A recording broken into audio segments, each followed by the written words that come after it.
Oi, pessoal, bem-vindos a mais uma análise aqui no Deep Dive. Hoje a gente vai mergulhar num tema, olha, bem complexo, fascinante até.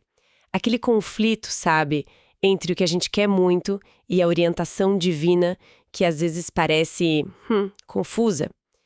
A nossa base para essa conversa é o capítulo 16 do material Kryptonita, e esse capítulo ele foca bastante na história bíblica do profeta Balaão, mas também traz umas reflexões bem pessoais, bem sinceras do autor sobre dilemas parecidos. Então a nossa missão aqui é tentar entender melhor essa dinâmica, né? O que a gente deseja, o que Deus acaba permitindo e as consequências disso tudo, que nem sempre são óbvias. E já para começar, fica a pergunta que intriga. Por que Deus mandaria alguém fazer algo e depois ficaria, assim, irado porque a pessoa obedeceu? Ok, vamos investigar isso aí. Vamos pegar a situação do Balaão para começar. Deus falou bem claro no início, né? Não vá com esses líderes moabitas. Eles queriam contratar Balaão para amaldiçoar Israel. Simples. Mas aí o rei Balaque, ele insiste. Manda mais gente mais importante, prometendo rios de dinheiro, honra. E o Balaão, mesmo já tendo ouvido não, ele vai lá e consulta Deus de novo. Fica meio óbvio que ele estava torcendo por um sim, né? Ah, total. É um reflexo muito, muito humano isso, né? Essa busca por uma brechinha quando a vontade de Deus vai contra um desejo forte que a gente tem. Quantas vezes a gente não faz algo parecido? Usar aquele, vou orar sobre isso, como uma desculpa, no fundo, para insistir naquilo que a gente já sabe que não é bem por aí.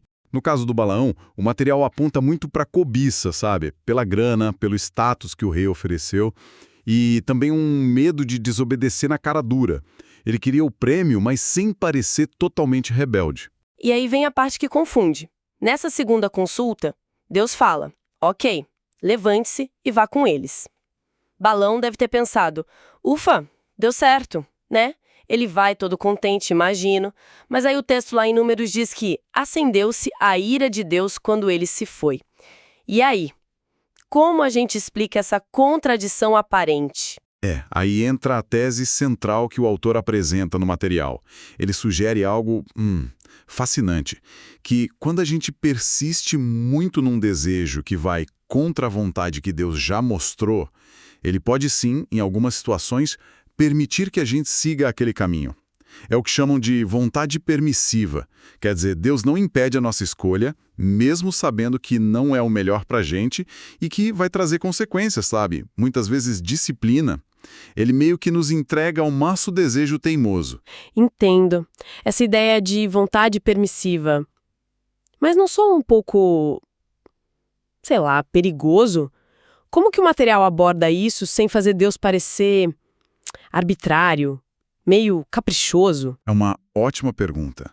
O material deixa claro que não se trata de Deus ser caprichoso, de jeito nenhum. É mais sobre ele respeitar a nossa liberdade de escolha. Entende? A liberdade que ele mesmo nos deu. Mesmo quando essa escolha leva a gente para caminhos difíceis. As consequências, elas não são arbitrárias. São resultado direto da nossa decisão de ir contra a sabedoria dele. O aprendizado, muitas vezes, infelizmente, vem pela dor do erro. Os exemplos bíblicos que o autor cita mostram bem isso. Certo, tipo aquele caso do povo de Israel pedindo um rei, lá em 1 Samuel? Exatamente. Esse é um exemplo clássico. Deus, pela boca de Samuel, avisou direitinho o que um rei ia fazer. Pegar os filhos para o exército, filhas para trabalhar no palácio, tomar as melhores terras, cobrar imposto pesado, uma lista de problemas. Mas o povo, bateu o pé. Não, queremos um rei igual às outras nações. E Deus falou para Samuel, tá bom, faça o que eles querem. Dê um rei para eles. Quer dizer, ele permitiu. Permitiu, mas não era o plano ideal dele, entende? E a história de Israel com os reis depois só confirmou os avisos. Então permitir não foi aprovar. De jeito nenhum. E tem também aquele episódio da carne, no deserto, né? O povo já estava cansado do maná. Isso mesmo. Eles reclamaram do pão do céu, que era comida milagrosa, comida de anjo, diz o texto. E começaram a exigir carne. Queremos carne. E Deus atendeu. Mandou codornizes assim aos montes, de forma espetacular. Mas o Salmo 78 conta que enquanto eles ainda estavam com a carne na boca, A ira de Deus se acendeu e muita gente morreu ali. Nossa. Pois é, Deus deu o que eles pediram com tanta força, mas veio junto o juízo. O desejo foi atendido sim, mas o resultado foi trágico. É um padrão que a gente vê se repetir, né? Desejo muito intenso, teimoso, pode até ser permitido, mas frequentemente leva a consequências bem negativas. Voltando para o balão, a permissão para ele ir não foi o fim da história, né? Tem aquele episódio famoso no caminho com a jumenta. Ah, sim. E esse momento é chave para entender tudo. Enquanto o Balaão tá lá, indo, né? Motivado pela grana, mas com a permissão divina, um anjo do Senhor aparece no caminho, com a espada na mão para barrar ele. Só que o Balaão não vê o anjo, cego pelo desejo, talvez, mas a jumenta vê. Impressionante! O texto descreve como o animal tenta desesperadamente desviar do perigo. Vai para o campo, espreme o pé do Balaão contra o muro, chega a deitar no chão. E a cada tentativa, o Balaão, cego de raiva e com pressa, espanca a coitada da jumenta. Que ironia, né? O animal irracional com mais percepção espiritual que o profeta. E a coisa piora. Piora muito. Deus então abre a boca da jumenta e ela fala com Balaão, questiona ele. Só aí os olhos do Balaão se abrem e ele finalmente vê o anjo. A confrontação é direta. O anjo diz: seu caminho é perverso diante de mim. A jumenta me viu e salvou sua vida. Senão eu já teria te matado. Uau! Era para ser um momento de cair em si total, né? Arrependimento na hora. Mas a resposta dele ainda é meio hesitante, né? Não é bem um me perdoa, errei feio. Exatamente. Ele admite, pequei. Mas, aí vem o porém. Se isso que estou fazendo te desagrada, eu voltarei. Percebe o se? Condicional. Justamente. Mesmo depois de tudo isso, dessa intervenção sobrenatural, a condição na fala dele mostra que o desejo pela recompensa, pelo dinheiro, pela honra, ainda estava ali, muito forte, influenciando ele. E o material usa isso para mostrar como a idolatria, que é basicamente colocar um desejo acima de Deus, pode distorcer a nossa percepção. Impede um arrependimento genuíno, mesmo quando os sinais são claríssimos. E essa dinâmica toda não fica só lá na Bíblia. O autor do Kryptonita traz isso para a vida dele, né? De uma forma bem aberta, bem vulnerável até. Sim, ele compartilha umas experiências pessoais que são como ecos modernos dessa história do Balaão. Bem forte. Uma delas foi quando ele tinha uns 30 e poucos anos, envolvendo uma decisão sobre um contrato com uma editora. Ele conta que Deus tinha falado claramente para ele e para a esposa para não fechar com aquela editora específica. Mas aí veio a bajulação da editora, as promessas de sucesso nacional, e aquilo mexeu com ele. Ele mesmo admite que foi dominado pelo que a Bíblia chama de a soberba da vida, sabe? Aquele desejo de status, de reconhecimento. E esse desejo forte fez ele ignorar a orientação de Deus, o conselho da esposa. Ele até conta de uns sinais de alerta, tipo um incidente com o filho passando mal, que ele interpretou errado na hora. Achou que era oposição espiritual, mas talvez fosse um aviso mesmo, né? E o resultado, segundo ele? Desastroso. Ele fala em 3 meses de caos total, perda de paz, briga o tempo todo, problema de saúde, prejuízo financeiro, conflito com a editora. Uma disciplina bem dura por ter insistido no próprio caminho, movido por um desejo que não estava alinhado com Deus. Nossa, que relato forte. É um relato bem cru, né? Sobre como ceder um desejo que vira ídolo pode levar a gente para o engano e para a correção divina. Mas tem o lado positivo. Ele conta que reconheceu o erro, se arrependeu da teimosia e aí as coisas começaram a mudar. Acabou rompendo com aquela editora. E o contraste depois é interessante, né? Ele menciona outra editora. Isso.